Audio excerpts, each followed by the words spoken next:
What's happening, everybody? It's D63 Mighty Mouse. I've been extremely busy. That's why I wasn't able to report on the, the playoff games. But now we're in the divisional games, division championship games. And it looks like it's going to be pretty good. I'm not sure. I'm not hoping for too much. I think there could possibly be a blowout. Or it could be the NFC game. I'm pretty sure is going to be a good game, but we'll get into that more. Right now, I want to give you my picks for Strikeforce in Miami, presented by Rockstar Energy Drink.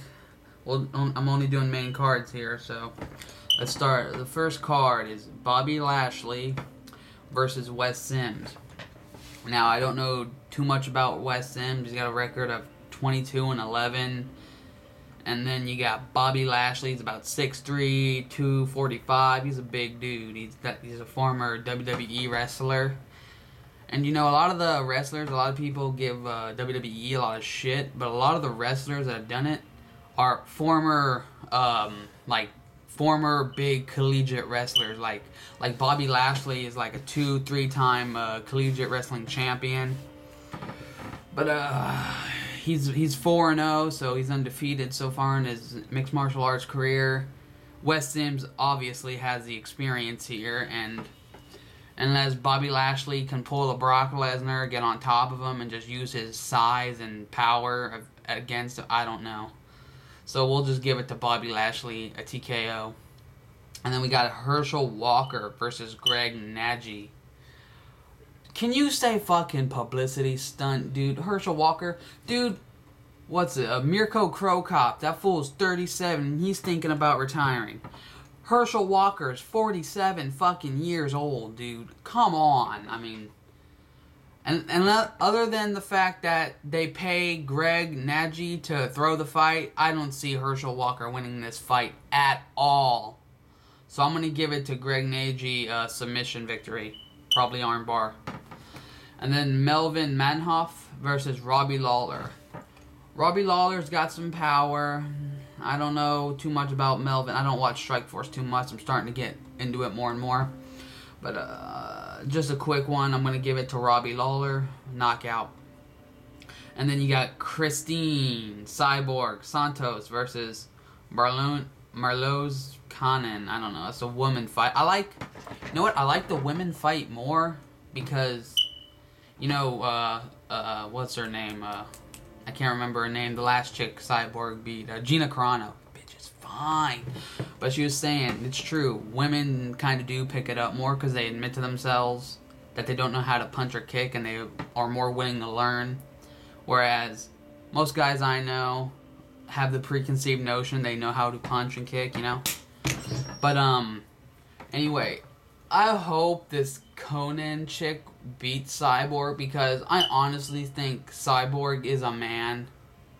Just no woman on the face of the earth is that ripped unless she takes steroid. That is just her, dude. It's just unnatural. She's unnaturally cut for a female. Unless, you know, she possibly, I think it was a swimmer in the Olympics, a female swimmer. She had, she's a man. She has, like, internal testiculars. It's, like, inside her. And they disqualified her for that. Took away her medal because of that. I think that is possibly what is going on with Cyborg. Because no female is naturally that cut. That is unbelievable. I want Conan to win, but I'm thinking Cyborg's going to take it. Because she's just too much for the women to take. So I give it to Cyborg, TKO. And we got Nick Diaz versus Mariusz Zaromski. Like, hey, I don't know Zaromski very much. I know Nick Diaz from watching UFC. He's a scrapper. He'll brawl.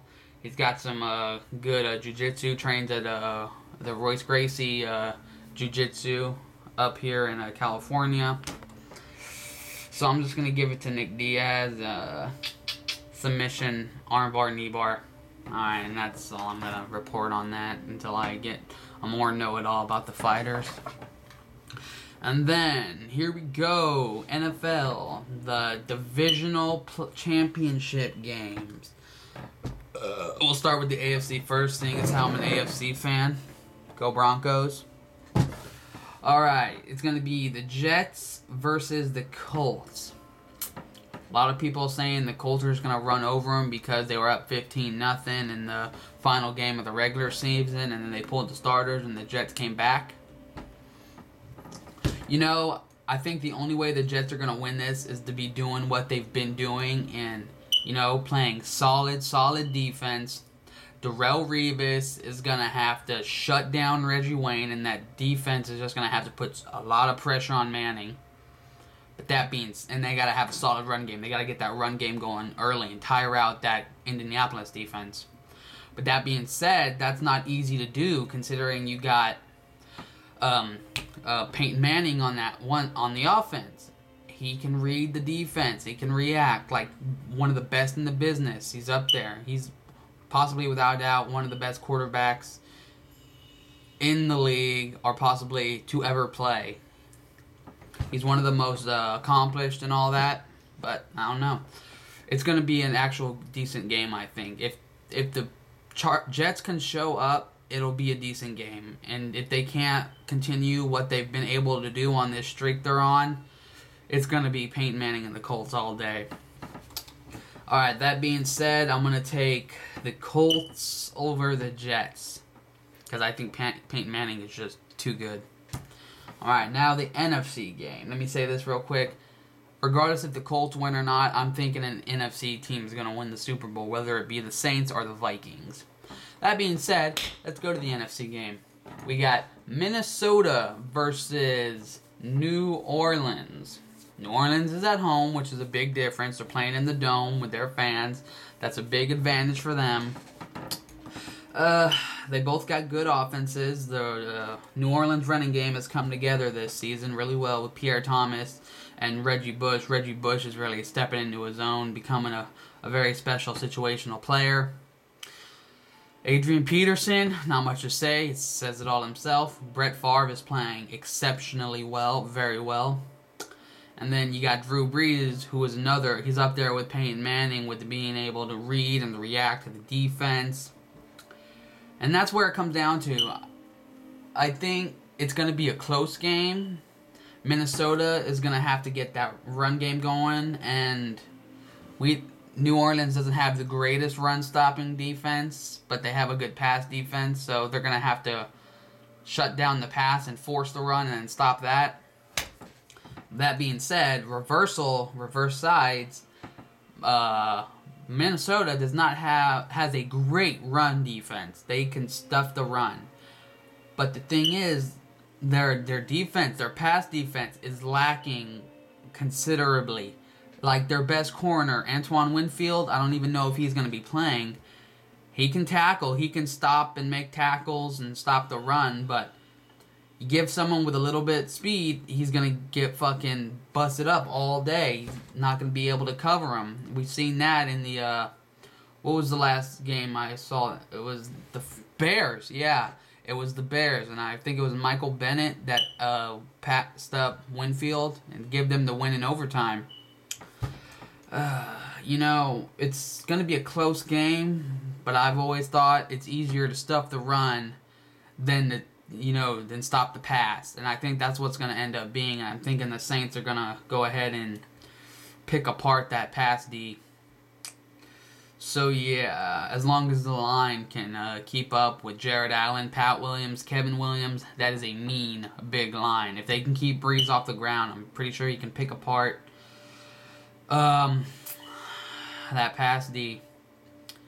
They're probably going to play Shockey a lot. Keep him, if he even is playing. I'm not sure if he's playing. I'd have to check up on that. But if he is, they're going to be sure to use him in the blocking game. He's not a bad blocker. But I got Minnesota winning this, not in overtime, but it'll be a close game. I think it'll become a fourth quarter decision. Alright, so that's about it. That's my picks for Strikeforce in Miami and the divisional championship games. My next video will obviously be the Pro Bowl and UFC 109 Relentless. Fucking Randy Couture, dude. You know what? I'm going to say this right now because I know it's cool if you're going to have Randy Couture fight 6 times. That's all good. Just not on the main like the main event. Put him in undercard or just somewhere on the lower in the card, dude. It's cool. I mean, you got a huge stable of fighters. Fucking use them. Alright? That's my little rant right there for that. But other than that, it's DE63 Mighty Mouse. Peace.